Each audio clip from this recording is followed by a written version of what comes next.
নমস্কার। সৌভাগ্য ও সমৃদ্ধির দিশারি অনুষ্ঠানে সকল দর্শক বন্ধুদের অনেক অনেক স্বাগত। আবার সেই অনুষ্ঠান নিয়ে আমাদের ফিরে আসা, কিভাবে আমরা ভালো থাকবো, নিজেদেরকে ভালো রাখবো।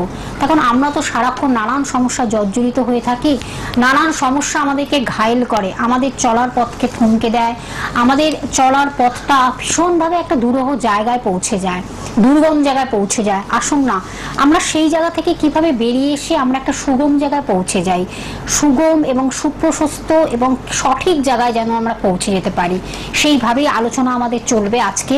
তখন যারা হয়তো আর্থিক দিক থেকে পিছিয়ে আছেন, আর্থিকভাবে কোনোভাবে উন্নতি করতে পারছে না, কোনো ইমপ্রুভমেন্ট নেই লাইফে, কিন্তু আপনি হয়তো কাজ করে যাচ্ছেন কিন্তু কোনো ইমপ্রুভমেন্ট নেই লাইফে, আপনার বিবাহ হচ্ছে না, বিবাহের সম্বন্ধ দেখে যাচ্ছে, বিবাহের নো মানে রেসপন্স, হয়তো একেবারে বিয়ের দিনও ঠিক হয়ে গেছে, সেই জায়গা থেকেও আপনি ফিরে আসছেন।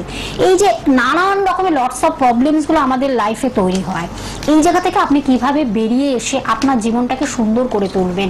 তখন জন্ম ছকে কি কি দোষ বা নানান সমস্যাগুলো থাকলে আমাদের এই সমস্যাগুলো ভীষণভাবে আমাদের লাইফকে হ্যাম্পার করে, আমরা সে বিষয়ে জানবো। এছাড়া তো ঢাইয়া থাকতে পারে, ঢাইয়ার একটা সমস্যা, এই থেকেও আমরা কিভাবে বেরিয়ে আসবো। সাড়ে সাথী মারাত্মক যেই মানে আমাদের লাইফে যে যোগ বা দোষগুলো আমাদের ঘায়েল করে, সেই জায়গা থেকে কিভাবে বেরিয়ে আসবো। অবশ্যই আজকে আমাদের স্টুডিওতে উপস্থিত হয়েছেন আপনাদের বহু পরিচিত, দীর্ঘ বছরের অভিজ্ঞতা সম্পন্ন একজন সৎ ব্যক্তিত্ব, জ্যোতিষ ব্যক্তিত্ব, যার পথ ধরে আপনারা চলে আজ ভালো আছেন। যারা এখনো আসেননি তাদের উদ্দেশ্যে এগুলো বিশেষ করে বলা।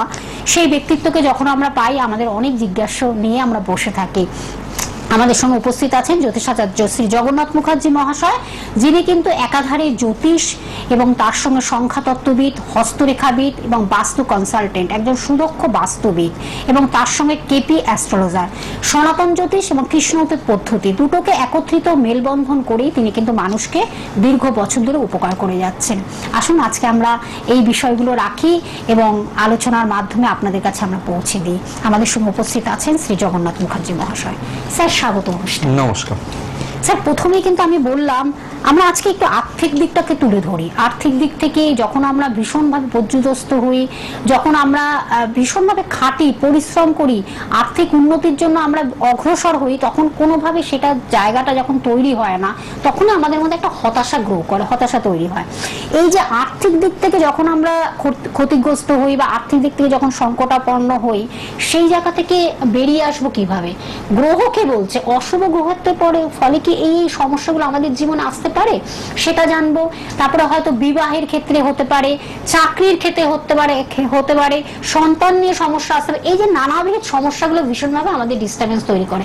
আজকে কিন্তু আমরা সে বিষয়ে জানবো স্যার। নিশ্চয়ই, যেটা রয়েছে জন্ম ছকে, সেটাকে প্রতিকার প্রতিবিধান যতক্ষণ না করা হচ্ছে ততক্ষণ কিন্তু এই সমস্যাগুলো পিছু ছাড়তে চায় না, এবং বিভিন্ন যে বাধা চারিদিক দিয়ে বিঘ্ন আসে, এবং এই যে কষ্টদায়ক পরিস্থিতি, দুঃখদায়ক পরিস্থিতির সৃষ্টি হয়, এটা জানবেন যে এটা শনি গ্রহের কারণে কিন্তু হয়। শনি দুঃখদায়ক গ্রহ মানা হয়, এবং এই শনি একমাত্র এমন একটা গ্রহ যে বিভিন্ন ভাবে মানুষকে বিভিন্ন পরিস্থিতির মধ্যে দিয়ে নিয়ে গিয়ে পরীক্ষা করার পরে তারপরে তার জীবনে সুখ সমৃদ্ধি শান্তি আশীর্বাদ দেয়।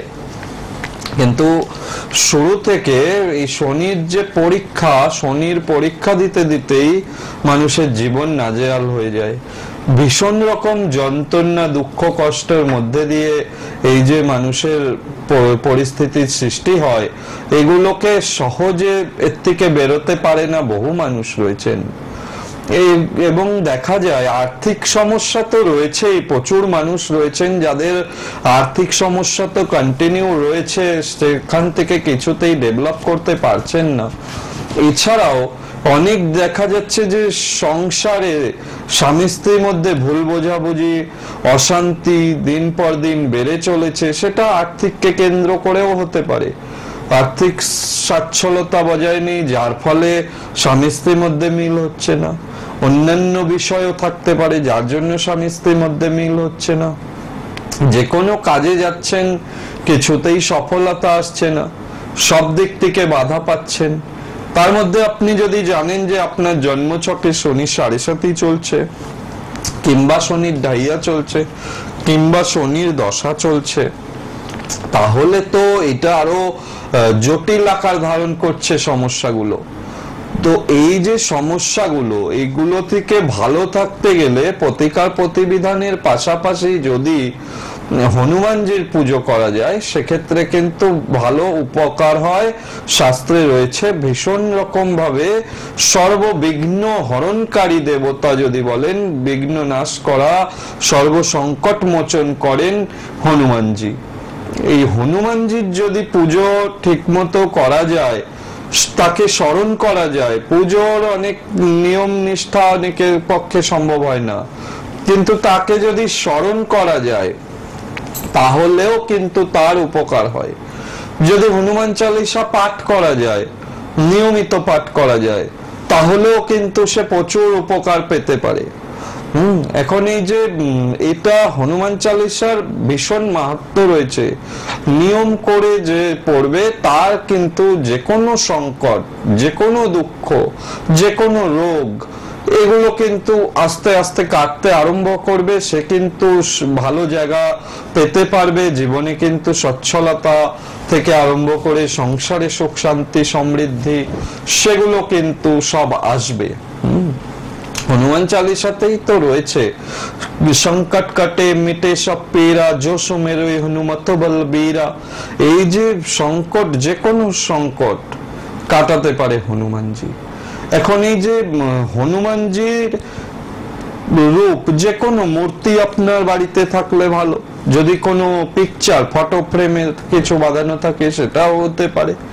যদি পঞ্চমুখী হনুমানজি থাকে তাহলেও কিন্তু খুবই শুভ, এবং সে পঞ্চমুখী হনুমানজির পুজো করলে পরে কিন্তু চতুর্দিক থেকেই কিন্তু আপনারা লাভবান হবেন। যে কোনো বিষয়ে, যে কোনো সমস্যার সমাধানে কিন্তু পঞ্চমুখী হনুমানের নিয়মিত পুজো করা ভালো।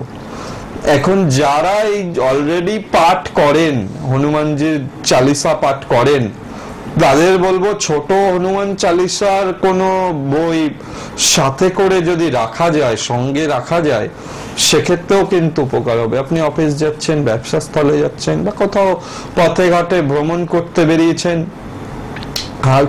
পকেটে থাকুক, সঙ্গে থাকুক হনুমান চালিসা। সব সময় আপনাকে দেখবেন একটা, আপনি নিজের মধ্যেই বুঝতে পারবেন যে একটা সুন্দর একটা প্রোটেকশন ফিল করবেন, সুন্দর একটা অনুভূতি আসবে, বুঝতে পারবেন যে একটা আত্মবিশ্বাসের জায়গা তৈরি হবে, যে কোনো সমস্যার সঙ্গে লড়ে যাওয়ার মানসিকতা তৈরি হবে, যেটা আপনাকে জীবনে সফলতা দেবে, ডিপ্রেশন আসতে দেবে না।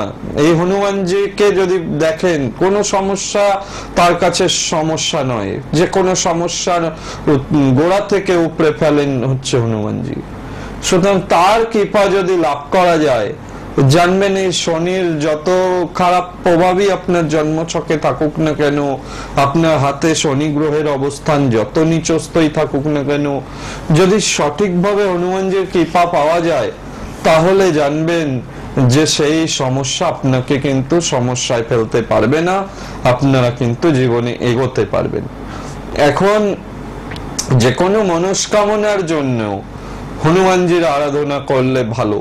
এই যে কোনো যা কিছু সমস্যা, এক কথায় বলতে গেলে যে কোনো ধরনের সমস্যা হনুমানজির চরণে যদি নিবেদন করা যায়, যদি তাকে ডাকা যায়, সেক্ষেত্রে উপকার হয়। এবার এটা কিন্তু দিনের শুরুতে যদি করা যায়, পঞ্চমুখী হনুমানজির যখন পুজো করবেন সেটা যদি দিনের শুরু হয়, ভোরবেলা যদি করা যায়, স্নান করে সেরে উঠে চামেলি তেলের প্রদীপ জ্বালিয়ে দিয়ে সঙ্গে মেটে সিঁদুর ওনার ডান পায়ে এবং ডান কাঁধে দিতে হয়, জবা ফুলের মালা দিতে হবে, দিয়ে আপনি হনুমান চালিসাটি পাঠ করুন, নিজের নাম গোত্র মনস্কামনা জানান, জানিয়ে প্রণাম করুন। আপনি দিনের শুরুটা যদি তাকে স্মরণ করে করা যায়, তাহলে দেখবেন আপনার হওয়া কাজ ব্যর্থ হবে না, আপনার আর্থিক কষ্টে ভোগান্তি হবে না, ঋণ হয়ে যাবে না। এই যে মামলা মোকদ্দমায় দীর্ঘদিন ধরে ভুগছেন, কিছুতেই মামলা পিছন ছাড়ে না,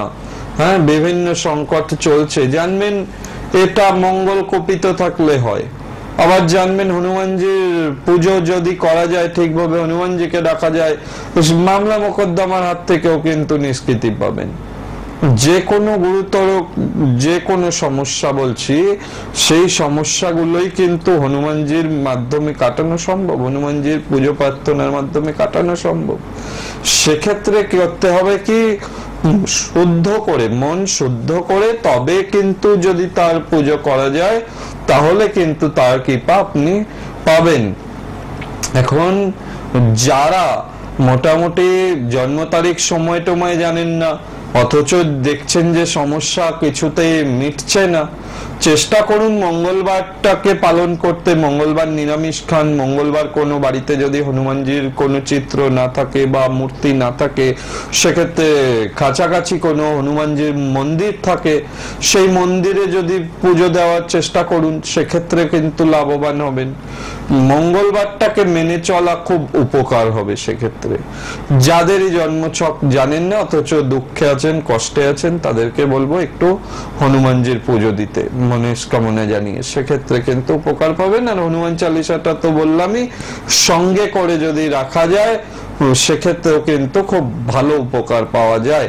হ্যাঁ, এবং এই যে হনুমানজি সাংসারিক উন্নতিতে যেমন সাহায্য করে, যে কোনো পরিস্থিতিতে নিজের মনকে শক্ত রাখতে, সেক্ষেত্রেও কিন্তু হনুমানজির এখানে আশীর্বাদ খুব কার্যকরী ভূমিকা রাখে। এখন এই যে পঞ্চমুখী হনুমানজি, এই পূর্বমুখের হনুমানজি কিন্তু মানুষের আশা আকাঙ্ক্ষা পূর্ণ করে।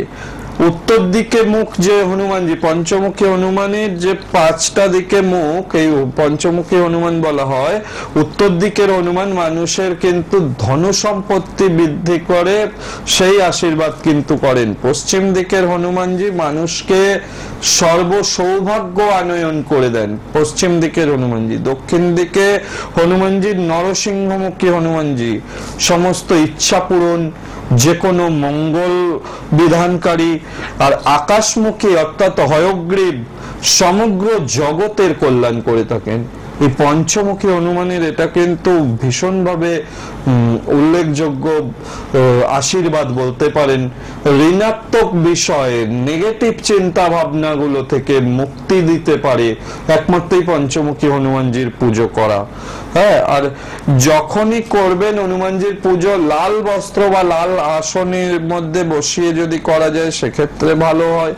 এবং শুদ্ধ চামেলি তেলে প্রদীপ জ্বালা যেতে পারে, বা শুদ্ধ ঘিয়ের প্রদীপ দিয়েও আপনারা পুজোটা দিতে পারেন, সেক্ষেত্রে কিন্তু ভালো উপকার হবে।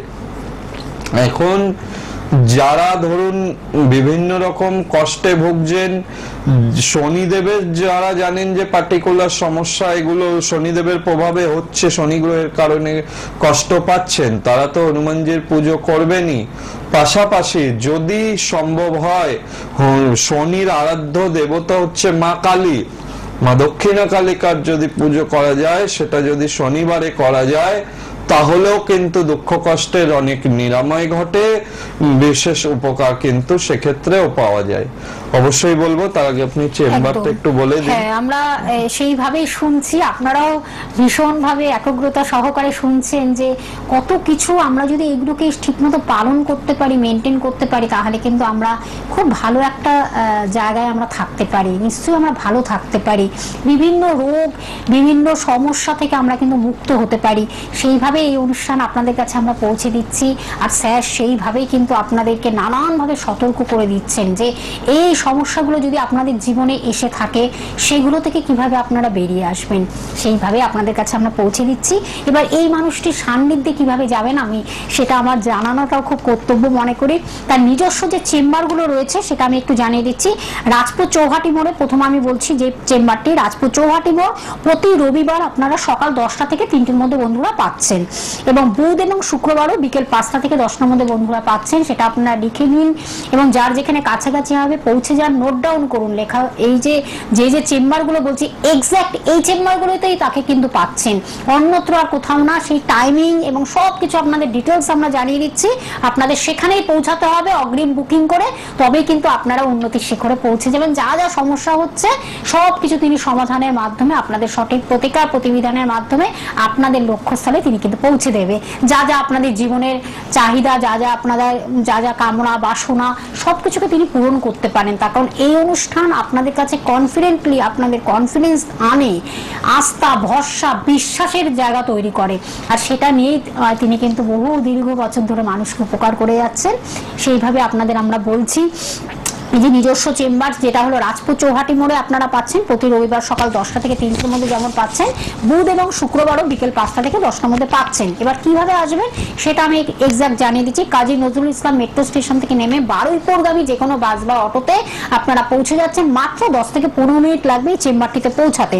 এবং আরেকটি জায়গা সেটা হলো সুভাষগ্রামে পেয়ে যাচ্ছেন, এটাও একটি নিজস্ব চেম্বার, প্রতি বৃহস্পতি এবং রবিবার কিন্তু সন্ধে 8টা থেকে 10টার মধ্যে বন্ধুরা পাচ্ছেন সুভাষগ্রামে। এবং আরেকটি জায়গা জয়নগর, প্রতি মঙ্গলবার বিকেল 5টা থেকে 9টার মধ্যে বন্ধুরা পাচ্ছেন জয়নগরে। এটাও খুব পপুলার জায়গা, এই জায়গাগুলো সবকটি জায়গায় খুব পরিচিত এবং খুব জনপ্রিয় জায়গা। এবং আরেকটি হলো দমদম সিটির মোড়, প্রত্যেক শনিবার পাচ্ছেন সন্ধ্যে 7টা থেকে 9টার মধ্যে পেয়ে যাচ্ছেন দমদম সিটির মোড়ে। সেই দিনই আবার কিন্তু আপনারা বেহালা সানরাইজে 5টা থেকে 7টার মধ্যে পাচ্ছেন প্রত্যেক শনিবার, সেটাও আপনাদের জানিয়ে দিলাম। এবং দুর্গাপুরে পাচ্ছেন মাসে যে বৃহস্পতিবার একদিন আপনারা পাচ্ছেন দুর্গাপুরে। অলরেডি কিন্তু আমাদের বুকিং চলছে, আপনারা কবে আসবেন সেটা জানানোর জন্য অ্যানাউন্সমেন্ট আমরা করে দেবো যে এই দিন স্যার কিন্তু দুর্গাপুরে পৌঁছে যাচ্ছেন, সেটাও আপনাদের জানিয়ে দেবো। তবে বুকিং চলছে, আপনারা বুকিং করতে থাকুন, সেটা আপনাদের জানিয়ে দিলাম।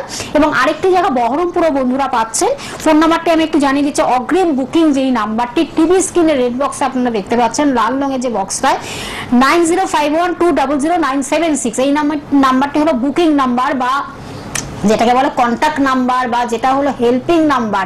এই নাম্বারের মাধ্যমে অগ্রিম বুকিং করে বন্ধুরা আসবেন। আর যারা হয়তো চেম্বারে পৌঁছাতে পারছেন না, যারা একটু দূর দূর প্রান্তে রয়েছেন বা কোনো কিছু সমস্যা রয়েছে, বাড়িতে প্রবলেম রয়েছে বা শারীরিক কোনো অসুস্থতা রয়েছে, আসতে পারছে না, তাদের ক্ষেত্রে তিনি কিন্তু অনলাইন প্রেডিকশনের ব্যবস্থা রেখেছেন। সেটাও যদি মনে করেন, সেই বিচার করে যদি প্রতিকার মনে করেন, সেই প্রতিকারটিও কিন্তু আপনার বাড়িতে কুরিয়ার সার্ভিসের মাধ্যমে আপনার বাড়িতে পৌঁছে যাচ্ছে। সব রকম সুযোগ সুবিধা তিনি কিন্তু রেখেছেন, শুধু আপনাদের কষ্ট করে তার কাছে আসতে হবে এবং বিচার করে আপনাদের জীবনটাকে যাতে সুন্দরভাবে এগিয়ে নিয়ে যেতে পারেন সঠিক প্রতিকার প্রতিবিধানের মাধ্যমে, সেই জন্য আমাদের এই অনুষ্ঠান আপনাদের কাছে পৌঁছে দিচ্ছি। আমরা আবার একটু স্যার আলোচনায় ফিরি। যেটা বলছিলাম, শনি গ্রহের আরাধ্য দেবী মা কালী, মা দক্ষিণা কালী, সেই দক্ষিণা কালীর কাছে যদি প্রার্থনা করা যায়, তার যদি স্মরণে যাওয়া যায়, তাহলেও কিন্তু দেখবেন সমস্যা কেটে কিন্তু ভালো দিন আসতে আরম্ভ করবে। আর সেই সঙ্গে কিছু নিয়মের মধ্যে দিয়েও চলতে হবে। শনি কিন্তু খুব ডিসিপ্লিন মানাটাকে খুব পছন্দ করে। যে যত পরিষ্কার পরিচ্ছন্ন থাকতে পারবেন এবং ডিসিপ্লিন নিয়ম শৃঙ্খলা মেনে চলতে পারবেন, সেক্ষেত্রে কিন্তু ভগবানের কৃপা তাড়াতাড়ি পাবেন। দুঃখ কষ্ট থেকে কিন্তু ভালোভাবে তাড়াতাড়ি নিষ্কৃতি পাওয়ার জন্য অবশ্যই মেনে চলা, কিছু ডিসিপ্লিন মেনে চললে পরে সেক্ষেত্রে ভালো উপকার পাওয়া যায়। এবং অনেকেই আছেন যারা নাকি শনিদেবের পুজো করেন, দীর্ঘদিন ধরে শনিবার করে পুজো দিয়ে আসছেন, বিভিন্ন মন্দিরে পুজো দিচ্ছেন, শনি মন্দিরে অনেকেই এরকম আছেন দেখতে পাই। কিন্তু তাদের জন্য বলবো, সম্ভব হলে কালো রঙের বস্ত্র যদি পরে যাওয়া যায় পুজো দেওয়ার সময়, সেক্ষেত্রে কিন্তু অনেকাংশে শুভ ফল পাবেন। যারা খুবই কষ্টে রয়েছেন শনির কারণে, তারা যদি কালো বস্ত্র ধারণ করে শনির পুজো দিতে যান, সেক্ষেত্রে কিন্তু উপকার পাবেন। এবং অবশ্যই সূর্যাস্তের পরে, শনিদেবের পুজো দেওয়ার উপযুক্ত সময় হচ্ছে সূর্য ডুবে যাবে তারপরে, সেক্ষেত্রে কিন্তু অবশ্যই শনি পুজো দেওয়া ভালো হবে। এবং শনির প্রণাম মন্ত্র, অবশ্যই সেই সময় পাঠ করতে হয় পুজো দেওয়ার পরে।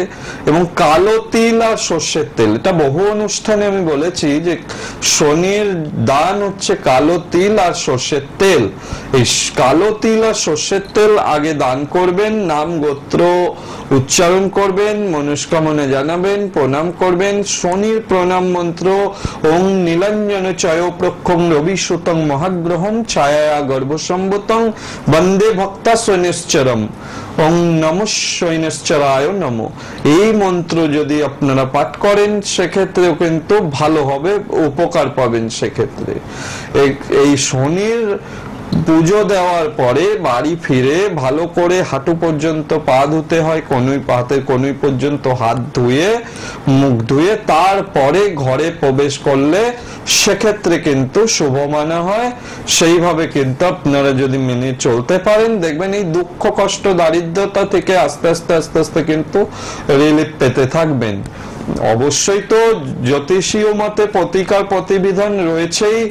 সুযোগ সময় যখন পাবেন দেখিয়ে নিয়ে প্রতিকার করলে সেক্ষেত্রে তো উপকার পাবেনই। যখনই আপনার সুযোগ সময় হবে দেখাতে পারবেন সেই সময় দেখিয়ে উপযুক্ত প্রতিকার ধারণ তো করবেনই, করলে তো আরো ভালো, আরো দ্রুত তাড়াতাড়ি আপনার সমস্যাগুলো সমাধান হবে। কিন্তু যতক্ষণ না পেরে উঠছেন ততক্ষণের জন্য আপনারা পুজোগুলো যদি নিয়মিত মতো দেন, ভগবানকে যদি নিয়মিত ডাকতে থাকেন, সেক্ষেত্রে কিন্তু দৈব বলে দৈব কৃপায় কিন্তু অনেক অসাধ্য সাধন হবে এবং ভালো থাকতে পারবেন। নচ দৈবাৎ পরম বলম, এই যে শাস্ত্র বাক্য, দৈব বলের উপরে কোনো বল নেই। ঈশ্বর কৃপা না করলে আপনি কোনো বিপদ থেকেই বেরোতে পারবেন না। আধ্যাত্মিকতার বাইরে যেহেতু জ্যোতিষ নয়, আধ্যাত্মিককে সঙ্গে নিয়ে ঈশ্বরের আশীর্বাদ নিয়ে জ্যোতিষ দেখিয়ে সেক্ষেত্রে কিন্তু আপনারা এই বিপদগুলো থেকে বা এই যে সমস্যাগুলো ভোগ করতে হচ্ছে সাড়ে সাতির কারণে বলুন, ঢাইয়ার কারণে বলুন, শনির মহাদশার কারণে বলুন, এই বিপদগুলো থেকে কিন্তু বেরিয়ে আসতে পারবেন। এর জন্য কিন্তু একাগ্রতা যেমন দরকার, নিষ্ঠা দরকার, ভগবানের উপর বিশ্বাস দরকার এগুলো, এবং সব থেকে মেন যেটা দরকার নিজের মধ্যে পজিটিভিটি, নিজের মধ্যে ঋণাত্মক চিন্তা থেকে, নেগেটিভ চিন্তা থেকে দূরে থাকতে হবে। অনেকেই ভেঙে পড়েন যে বোধহয় আর কিছুই হবে না, সারা জীবন বোধহয় এরকম কষ্ট করেই যেতে হবে। এরকম বহু ক্লায়েন্ট চেম্বারে এসে বলেন যে আমাদের কি আর কখনোই কিছু ভালো হবে না। তো সেরকমটা নয়, চিরদিন কেউ দুঃখে যায় না, চিরদিন কেউ সুখেও থাকে না। সুখ দুঃখ পরস্পর পরস্পর সেইভাবেই আসে। দিনের পর যেমন রাত্রি হয়, রাত্রির পর আবার দিন হয়, সেইভাবেই কিন্তু ভগবান সমস্ত বিষয়টা, পুরো প্রাণীকুল, পুরো সৃষ্টি সেইভাবেই কিন্তু চলছে। সুতরাং এরকম নয় আপনি আজকে কষ্ট পাচ্ছেন মানে সারা জীবনটাই আপনি কষ্ট পাবেন। আজকে পয়সা নেই বা দরিদ্র রয়েছেন বলে এরকম হয় না কি সারা জীবনই আপনি গরিব থেকে যাবেন। হ্যাঁ, যে থেকে যাবেন গরিব তখনই যদি নিজের মধ্যে না আপনার কিছু করার চিন্তা ভাবনা থাকে, আমি ভালো থাকতে চাই, এই চাওয়াটা যদি পজিটিভিটির সাথে না থাকে, ঈশ্বরে বিশ্বাস ভক্তি না থাকে, জ্যোতিষ শাস্ত্রের প্রতি বিশ্বাস ভক্তি যদি না থাকে, তাহলে আপনাকে সেই কষ্ট ভোগ করে যেতে হবে, সংগ্রাম করে যেতে হবে। কারণ এগুলোর উপায় শাস্ত্রকাররা তো দিয়ে গেছেন যে এই সমস্যা, তার জন্য এই তার সমাধান, এই তার প্রতিবিধান। সেই পথ ধরে তো হাঁটতে হবে, তবে তো আপনি সেইগুলো থেকে মুক্তি পাবেন, তাড়াতাড়ি মুক্তি পাবেন। সুতরাং যাদেরই জন্ম ছক জানা আছে তারা যেমন চেষ্টা করবেন বিভিন্ন পুজো, বিভিন্ন টোটকা, বিভিন্ন মন্ত্রপাঠ করে নিজেরা ভালো থাকবেন, পাশাপাশি জ্যোতিষ দেখিয়ে নিয়ে প্রতিকার করিয়ে সেইভাবে জ্যোতিষীয় গাইডলাইন পরামর্শের মাধ্যমে যদি আপনি জীবনে চলেন, সেক্ষেত্রে জানবেন যে জীবনে কিন্তু বাধা বিঘ্ন, দুঃখ দুর্দশা অনেক কম হবে, অনেক সুন্দরভাবে কিন্তু এগোতে পারবেন। আর যাদের ধরুন জন্ম তারিখ সময় নেই, বহু অনুষ্ঠানে আমি বলেছি তাদের জন্য মুহূর্ত হোরারি, মুহূর্ত হরারি এবং হস্তরেখা বিচার করে একদম হুবহু আপনার কি সমস্যা চলছে, কোন গ্রহের কারণে সেটা হচ্ছে, কি করলে তার সঠিক প্রতিকার হতে পারে, কত তাড়াতাড়ি আপনি উপকার পেতে পারেন, সেগুলো কিন্তু সবটাই বলে দেওয়া এবং সুন্দরভাবে প্রতিকার প্রতিবিধান করা সম্ভব হয়। আর যতক্ষণ না জানবেন, দেখাতে পারছেন, ততক্ষণের জন্য মন্ত্রপাঠ এগুলো করতেই হবে। আর দেখানোর পরে তো বলে দেব যে কোন মন্ত্র কখন, সারা দিনের মধ্যে কোন টাইমটা আপনার জন্য শুভ টাইম, শুভ সময়, কোন সময় ভগবানকে ডাকলে এক চান্সে আপনার মনের প্রার্থনাটা পূর্ণ হয়ে যাবে, এক চান্সে। সে যে টাইমটা, কোয়ালিটি টাইম, কোন সময়টা দিনের মধ্যে একটা নির্দিষ্ট টাইম রয়েছে, প্রতিদিনই সেই টাইমটা আসে, প্রত্যেকের ক্ষেত্রে ডিফারেন্ট টাইমটা। সেই টাইমটা হাত দেখে বলে দেওয়া সম্ভব যে দিনের এই সময় আপনি এই মন্ত্রটি পাঠ করুন, এইভাবে চলুন। সেক্ষেত্রে কিন্তু তাড়াতাড়ি যারা দেখাবেন, সেক্ষেত্রে সেই গাইডলাইন গুলো পেতে থাকবেন। একদম। সেই আমরা আমার পরবর্তী অবশ্যই আবার একটু নতুন বিষয় নিয়ে আলোচনা করব। একটু সময়টা বলে দিচ্ছি যাওয়ার সময়, যেতে যেতে সকাল 10:35 অনুষ্ঠানটি আপনারা দেখছেন সোম থেকে শনিবার, এবং রবিবার সকাল 8:10 অনুষ্ঠানটি দেখছেন। এছাড়াও আপনারা লাইভ অনুষ্ঠান নিয়ে আমরা ফিরে আসি প্রত্যেক বৃহস্পতিবার সন্ধ্যে 6টায়, যেমন তেমনি প্রত্যেক শনিবার দুপুর 3:45 আবার একটি নতুন বিষয় নিয়ে আলোচনা করব। স্যার, আপনাকে অনেক ধন্যবাদ।